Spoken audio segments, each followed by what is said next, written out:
कक्षा 10वीं के विद्यार्थियों को हिंदी सब्जेक्ट के प्रश्न बैंक के इकाई 3 से यहाँ पे मैं प्रश्न बताने वाला हूँ। तो इकाई 3 में क्या दिया है? इकाई 3 में दिया है क्षैतिज भाग 2 दिया हुआ है। तो क्षैतिज भाग 2 और गद्य खंड। तो यहाँ से कुल कितने अंक के प्रश्न आएंगे? तो देखो यहाँ पे 17 अंक के प्रश्न आएगा, 1 अंक के 6 प्रश्न आएगा, 2 अंक के 4 प्रश्न और 1 प्रश्न 3 अंक के आएगा।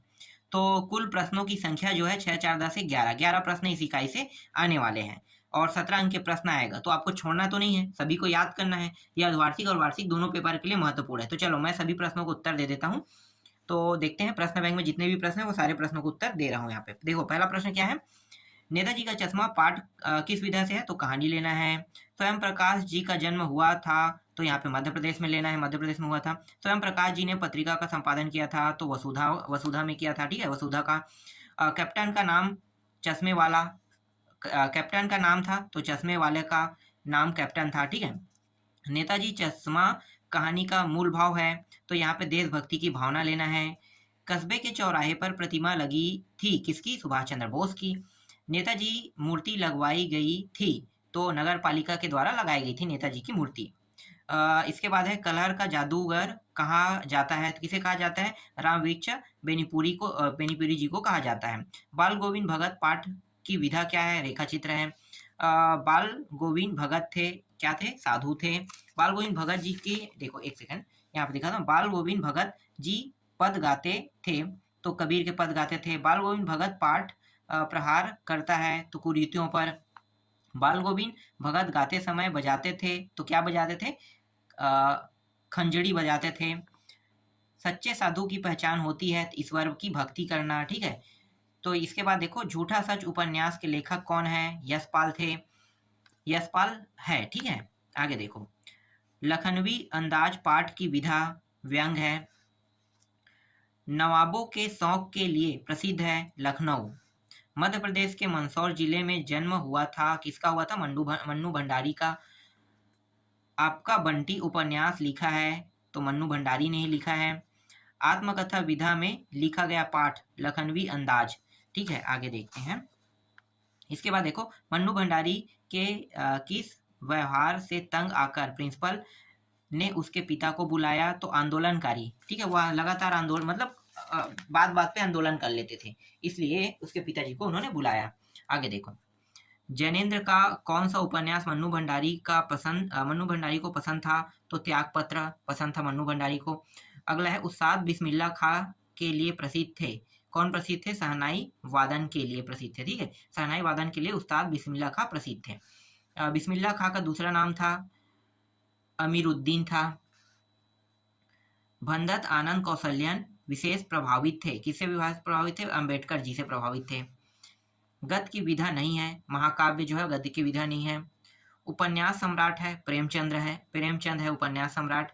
और इसके बाद है यदि गद्य कवियों की कसौटी है तो निबंध गद्य की कसौटी है, यह कथन किसने दिया है? आचार्य रामचंद्र शुक्ल ने दिया है। रिक्त स्थानों को देख लेते हैं। तो देखो लय ताल छंद से आदि से मुक्त रचना कहलाती है गद्य कहलाती है। एक अंक वाली रचना क्या कहलाती है? एकांकी कहलाती है। खालिस्तान में लेखक अपने ही जीवन वृत्त को प्रस्तुत करता है, तो आत्मकथा में करता है। प्रेमचंद्र कथाकार है। जीवनी महापुरुष की लिखी जाती है, ठीक है, जीवनी सिर्फ महापुरुषों की लिखी जाती है, तो यहाँ पे महापुरुष लेना है। प्रतिमा बनाने वाले का नाम क्या था? मोतीलाल था। प्रतिमा पर सरकंडे का चश्मा बच्चों ने लगाया था, तो प्रतिमा का चश्मा कैप्टन बदल देता था, ठीक है। आगे देखते हैं। नेताजी की मूर्ति फौजी कपड़ों में होती थी। दिल्ली चलो का नारा नेताजी ने दिया। आषाढ़ की रिमझिम है समूचा गांव में खालिस्तान उतर पड़ा, तो यहाँ पे खेतों में लिखो। इसके बाद है बाल गोविंद भगत ने मौत उन्हीं के क्या कह रहे हैं? बाल गोविंद भवन की मौत उन्हीं के खालिस्तान में हुई, तो अनुरूप में हुई। बाल गोविंद भगत पाठ खालिस्तान विधा का है, तो रेखाचित्र का है। बाल गोविंद भगत को सब चीज खालिस्तान की थी, तो साहब, एक सेकंड, बाल गोविंद भगत की सब चीज खालिस्तान की थी, तो साहब की थी कह रहा है, ठीक है। आगे देखो कबीर के पद उनके कंठ से निकलकर सजीव हो जाते थे। तेरी गठन में लांगा चोर, यहाँ पे चोर लेना है, मुसाफिर जाग जरा कह रहा है। नवाब साहब ने खीरे की खालिस्तान फोकों को बाहर फेंक दिया तो सब, जितने भी फोके हैं ना सबको फेंक दिया। नवाब साहब ने संगति के लिए उत्साह नहीं दिखाया। 19वां है हम, यहाँ पे लेना है हम के बाद लेना है कन्नड़ियों से नवाब साहब की ओर देख रहे थे। मन्नू भंडारी का जन्म मध्य प्रदेश के कहाँ पे हुआ था? भानपुरा में हुआ था। मन्नू भंडारी की बड़ी बहन का नाम क्या था? सुशीला था। शीला अग्रवाल खालिस्तान की अध्यापिका थी हिंदी सब्जेक्ट की। पिताजी के चेहरे का संतोष धीरे धीरे खालिस्तान में बदलता जा रहा है, मतलब गर्व में बदलते जा रहा था। इसके बाद बिस्मिल्लाह खां का जन्म बिहार के डुमराव गांव में इसका जन्म हुआ था।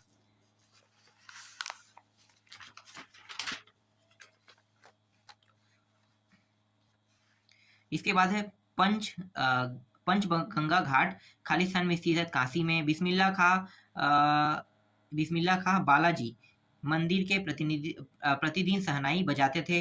काशी शास्त्रों में वाराणसी के नाम से प्रतिष्ठित है। गुरुत्वाकर्षण का आविष्कार न्यूटन ने किया था। अपनी योग्यता, प्रवृत्ति या प्रेरणा से आविष्कार करने वाले संस्कृत मानव होता है। अब आगे देख लेते हैं। इस तरह से देखो कुछ यहाँ पे संबंध दिया हुआ है। कैप्टन चश्मे वाला को प्रतिमा चश्मा, ठीक है, ये दिखा रहा हूँ मैं आपको इसका उत्तर, यहाँ पे सबका लगा हुआ है, ठीक है। इसी तरह से इसका भी देख लो। मैं इसे पढ़ूंगा तो और समय वेस्ट होगा, और मेरे पास ज़्यादा डाटा भी नहीं है, इसलिए मुझे ये दिखाना पड़ रहा है आपको उत्तर इसका, ठीक है। इसका उत्तर मैं आपको दिखा रहा हूँ, ठीक, यहाँ तक हो गया। चलो अब इसके बाद मैं आपको एक सेकेंड, सत्य सत्य का मैं उत्तर तो यहाँ पे, ठीक है, देख लेते हैं। रिपोर्टाज किस भाषा का शब्द है? तो फ्रांसीसी भाषा का, इसके यहाँ पे फ्रांसीसी लेना है। चलो इसका उत्तर मैं दिखाता हूँ, ठीक है। इसको मैं थोड़ा रोक देता हूँ, आप लोग पढ़ लेना। देखो यहाँ से 1 से लेके 10 प्रश्न तक के देखना है। 10 तक के मैं यहाँ पे उत्तर आपको दे रहा हूँ, 1 से 10 तक के, ठीक है। तो इसका उत्तर जो है यहाँ पे है, देखो ये रहा पहला, दूसरा, तीसरा, चौथा, पांचवा, छठवा, सातवां, आठवां, नौवां, ये 10वां, नेताजी सुभाष चंद्र बोस तक के जाएगा, ठीक है। इसके बाद 10 के बाद आगे के प्रश्नों को दिखाता हूँ। 11वां से, कहाँ पे है भाई 11वां? ये रहा 11वां देख लो। 11वां प्रश्न से मैं 18 प्रश्न तक के दिखाता हूँ, ठीक है। तो 11वां देख लो और 18 तक के आपको पढ़ना है, ठीक है। इसका उत्तर क्या रहेगा 11वां से 18 का? टोपी, राम वृक्ष, ठीक है, कबीर साहब, ये और ये, एक सेकेंड, यहाँ तक के भगत सिंह और सुखदेव तक के, ठीक है। आगे दिखाता हूँ। यहाँ पे मैंने उत्तर नहीं लिखा है ना, इसलिए इसे पढ़ने में कोई मतलब नहीं है। उत्तर लिखा रहता साइड में तो इसे पढ़ने में ज़्यादा अच्छा रहता। चलो आगे देखो, 19 से देखो 26 तक के, ठीक है। मैं भूल गया यहाँ पे लिखना 26, तो 19 से 26 तक के मैं आपको उत्तर दिखा देता हूँ। तो कहाँ है 19? ये रहा, ठीक है। ये देखो 19 है, ठीक है। ये 20वां का उत्तर, 21वां का, 22वां का, 23वां का, 24वां का, 25वां का और ये 26वां का, ठीक। अब आगे दिखाता हूँ 27वां से। ये रहा 27वां से 34 तक के दिया हुआ है प्रश्न यहाँ पे। 27 से 34 तक के प्रश्न को दिखा देता हूँ उसका उत्तर अब। तो यहाँ पे देखो, ये रहा 27वां, 28वां, 29वां, 30वां, 31वां, 32वां, 33वां और ये 34वां, ठीक है। तो सभी प्रश्नों का उत्तर यहाँ पे आपको मिल गया, ठीक है। और ये प्रश्न आपको विमर्श पोर्टल में मिल जाएगा, ठीक है। विमर्श पोर्टल में देखना, ये सारे प्रश्न मिल जाएगा। इसका उत्तर मैं यहाँ पे दे दिया हूँ, ठीक है। चलो आगे देखते हैं। इसके बाद देखो सत्य सत्य देख लेते हैं। सत्य सत्य में देखो, नाटक गद्य की विधा नहीं है, यह सत्य है। उपन्यास में कई कथाओं का समावेश होता है, सत्य है। नाटक में एक अंक होता है, यह सत्य है। यदि गद्य कविता की कसौटी है तो निबंध गद्य की कसौटी है, कह रहा है, ये सत्य है। एक अंक वाला रचना कहानी कहलाता है, ये असत्य है। कैप्टन चश्मे वाला आजाद हिंद फौज की सिपाही था, सत्य है। नेताजी की मूर्ति संगमरमर की थी, सत्य है। नेताजी की मूर्ति 2 फुट ऊंची थी, ये सत्य है। मूर्ति नगर पालिका में लगवाई गई थी, ये सत्य है। मूर्तिकार मोतीलाल अध्यापक थे, सत्य है। बाल गोविंद भगत कबीर को साहब मानते थे, ये सत्य है। याद की अधर तियों में भगत गीत नहीं गाते थे, ये असत्य है। बाल गोविंद भगत हर वर्ष गंगा नहाने जाते थे, ये सत्य है। बाल गोविंद भगत के 2 बेटे हैं, यह सत्य है। इसी तरह से 15 देखो, बाल गोविंद भगत साधु थे, यह सत्य है। नवाब साहब ने संगति के लिए उत्साह दिखाया, यह असत्य है। नवाब साहब खीरे खाकर सो गए, यह सत्य है। नवाब साहब के पास 4 खीरे थे, ये असत्य है। लखनऊ का बालम खीरा प्रसिद्ध है, ये सत्य है। लखनऊ को नवाब का शहर कहा जाता है, ये सत्य है। मन्नू भंडारी 6 भाई बहनों में सबसे बड़ी है, यह सत्य है। शीला अग्रवाल संस्कृत की प्राध्यापिका थी, सत्य है। मन्नू भंडारी ने अपने पिता से वैचारिक टकराहट थी, ये सत्य है। मन्नू भंडारी मुख्यतः एक कहानीकार है, ये सत्य है। ठीक है। शहनाई स्वयं वाद्य यंत्र है, सत्य है। काशी संस्कृति की पाठशाला, सत्य है। और ये जो काशी में मरण काशी में मरण भी मंगल माना जाता है, ये सत्य है। बिस्मिल्लाह खां की श्रद्धा काशी विश्वनाथ जी के प्रति अपार थी, ये सत्य है। सभ्यता संस्कृति का परिणाम है, सत्य है। मानव संस्कृति के एक अविभाज्य वस्तु है, सत्य है। एक संस्कृत व्यक्ति किसी नई चीज की खोज करता है, यह सत्य है। और सभ्यता और संस्कृति एक ही वस्तु है, यह सत्य है। आत्मकथा और जीवनी में दो अंतर बताइए। तो देखो, आत्मकथा जीवनी क्या होता है? आत्मकथा में लेखक स्वयं जीवनी प्रस्तुत करता है, जबकि जीवनी में क्या होता है? दूसरे के बारे में लिखते हैं ना। और आत्मकथा सब कुछ सत्य पर आश्रित होता है, जबकि जीवनी क्या होता है? बहुत सी बातें अनुमानित होती है। ये सब 2-2 नंबर के प्रश्न हैं। जो 4 प्रश्न आएगा ना, उनको मैं बता रहा हूँ। देखो, दूसरा क्या है, यहाँ पे मैं इसका उत्तर दिखाते जा रहा हूँ। ठीक है। कहानी उपन्यास, तो कहानी उपन्यास में देखो, कहानी की कथा संक्षिप्त और वैविध्यहीन होता है, और उपन्यास की कथा लंबी एवं वैविध्यपूर्ण होता है। ठीक है। कहानी में कथानक हो भी सकता है और नहीं भी, और उपन्यास में कथानक अनिवार्य रूप से होता है। ठीक है। नाटक और एकांकी में अंतर बोल रहा है, तो नाटक एकांकी में अंतर देख लो। नाटक में अधिकार कथा के साथ साथ सहायक गौण कथाएं भी होती हैं, जबकि एकांकी में एक ही कथा और घटनाएं होती है। ठीक है। तो 2 लिखना है, एक ये हो गया, एक और यहाँ पे दिया हुआ है। ठीक है। दोनों को याद कर लेना। चलो आगे दिखाता हूँ। रेखा चित्र और संस्मरण में 2 अंतर लिखे। तो देखो, संस्मरण विवरण प्रधान होते हैं और रेखा चित्रण प्रधान होते हैं। संस्मरण में लेखक व्यय विशेष व्यक्ति या वस्तु से संवेदनात्मक संबंध होता है। ठीक है। गद्य किसे कहते हैं? देखो, एक ऐसी रचना जो छंद ताल लय तुकबंदी से मुक्त और विचारपूर्ण हो, उसे हम क्या कहते हैं? गद्य कहते हैं। ठीक है। इसके और कुछ टॉपिक दिया है, 2 नंबर के हिसाब से आपको पढ़ना है। चलो आगे देखते हैं। इसके बाद देखो, हिंदी साहित्य की गद्य के विकास का काल विभाजन है। ठीक है। तो इस विकास के काल के विभाजन को देख लो। 1, 2, 3 टॉपिक लिखा हुआ है, 3 नंबर के में भी आएगा, तो 3 कम से कम टॉपिक याद होना चाहिए। ठीक है। और चलो यहाँ पे थोड़ा सा और है, उसको भी दिखा देता हूँ। 3 नंबर के हिसाब से है ये। आगे दिखाता हूँ। निबंध किसे कहते हैं? ये 2 नंबर के प्रश्न है। निबंध किसे कहते हैं? तो आपको कितना पढ़ना है? इतना से इतना। देखो, किसी व्यक्ति, वस्तु, स्थान या विषय के संबंध में निश्चित समय एवं सीमा में लिखित में विचार प्रस्तुत करना निबंध कहलाता है। ठीक है। इतना बस याद करना है आपको, 2 नंबर मिल जाएगा। इसके बाद देखो, रचना है, निबंध रचना और निबंधकारों के नाम बताया है। तो राजा भोग का सपना है, शिव प्रसाद सितारे हिंद और शिव शंभू के चिट्ठे, ये किसका है? चिट्ठे और खत है ना, बाल मुकुंद गुप्त का है। 9वां प्रश्न देखो, हिंदी में उपन्यास सम्राट किसे कहते हैं? उसके 2 उपन्यासों के नाम बताइए। तो देखो, कर्मभूमि, और ये इसका है उपन्यास सम्राट मुंशी प्रेमचंद को कहते हैं।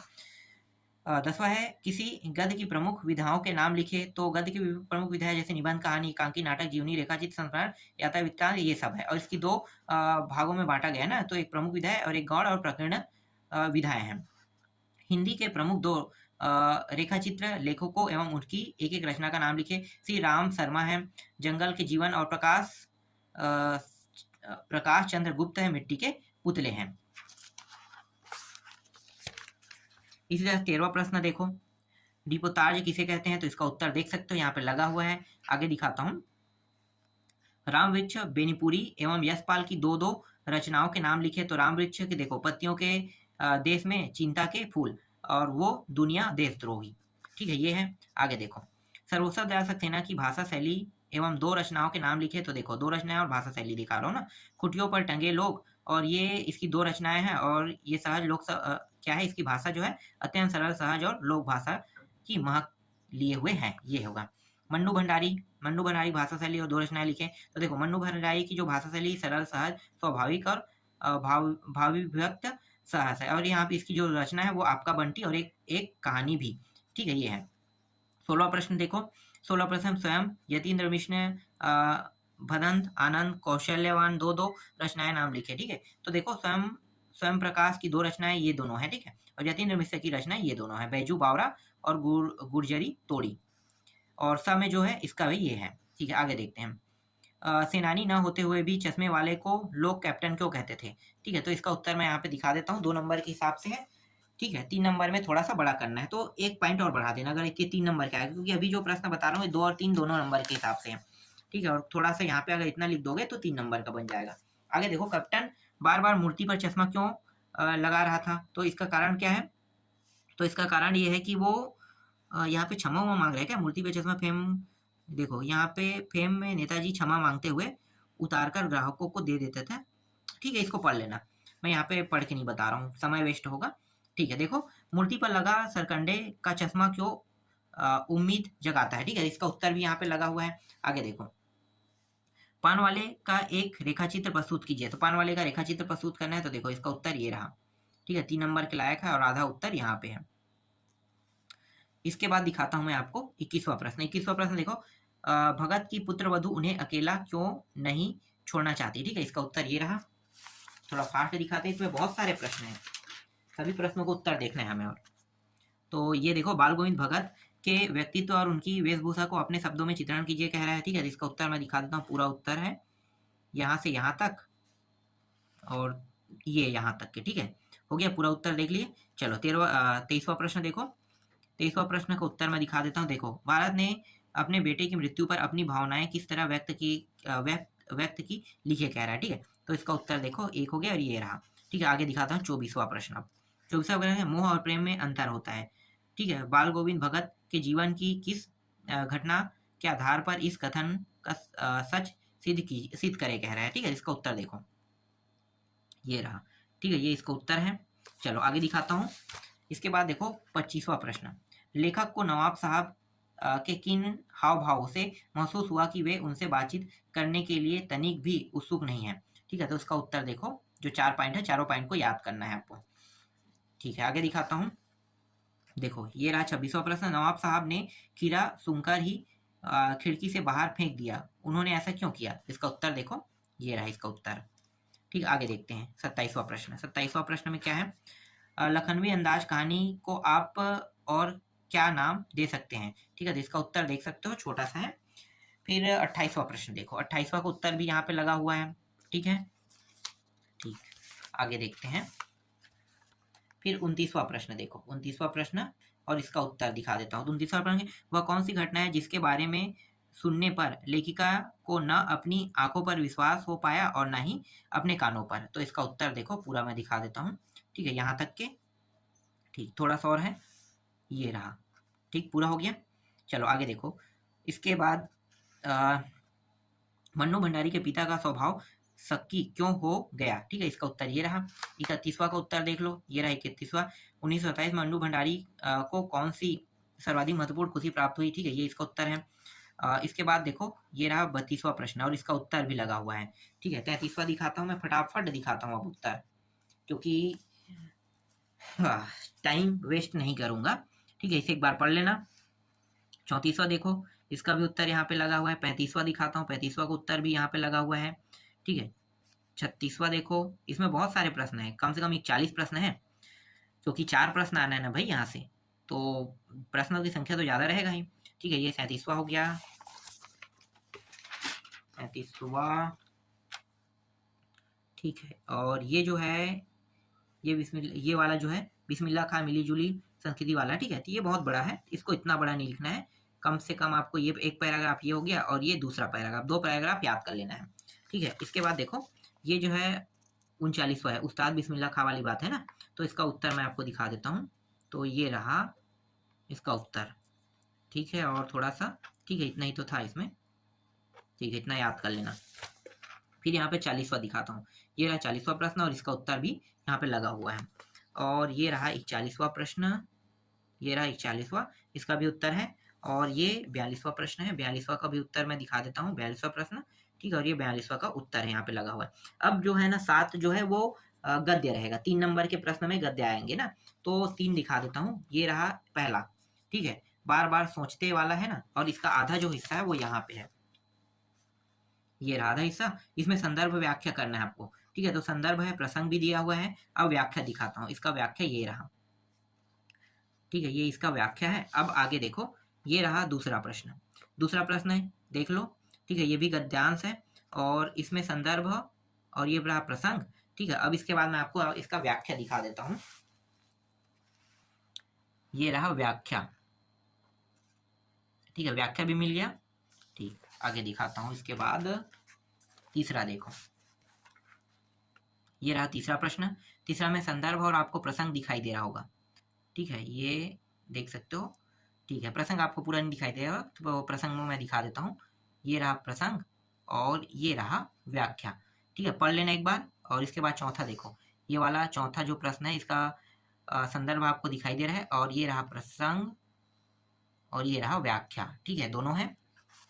इसका उत्तर मैं दे रहा हूँ सबका, और आधा जो उत्तर है वो यहाँ पे है, देख सकते हो इतना तक के।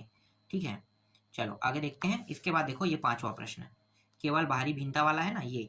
इसके बाद इसका संदर्भ तो दिखाई दे रहा है, फिर प्रसंग दिखा देता हूँ, प्रसंग और ये रहा व्याख्या। ठीक है, प्रसंग व्याख्या दोनों मिल गया आपको।